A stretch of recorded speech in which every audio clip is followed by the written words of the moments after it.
Hello, I'm Terry Marsden. I'm a director of the Sustainable Places Research Institute at Cardiff University, and I've been advising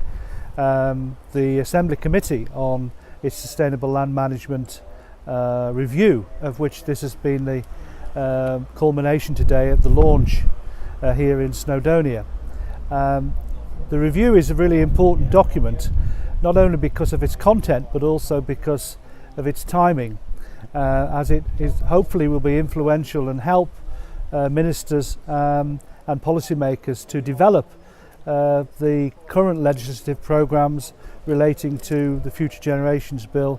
a planning bill and the Environment Bill, which are forthcoming in 2014-15. Not only that, I think it is important that to demonstrate that the report is based on a lot of hard work by the members and the officers in terms of the going around Wales and looking for best examples of good practice. And as well as the report, there is a website with 10 very good case studies of sustainable land management practice, which I encourage you to look at. What's important also about the report is that it advocates the need to have some serious consensus and development of a definition or working set of principles associated with sustainable land management, in which it places land managers themselves, not just farmers, but farmers, foresters, people who own and manage the land, to think about ways in which they can develop a multidimensional approach, which includes looking after the land base, looking after the water resources, and of course arresting biodiversity decline into improvements and recreating biodiversity in many cases in our cherished landscapes. Another aspect of the report is also to look at the ways in which we can help land managers to work together across catchments, across regions, and indeed in their local communities to develop employment opportunities around land-based activities.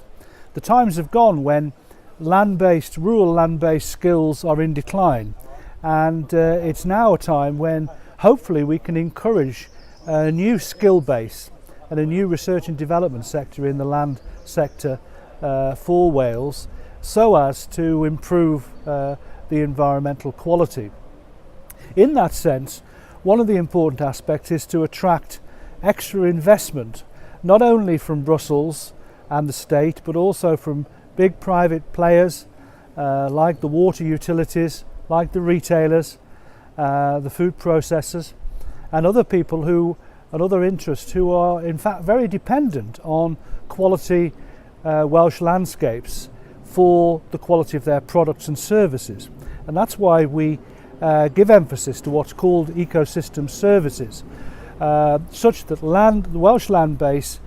provides a range of different, not only goods and products, but also high quality services like fresh water,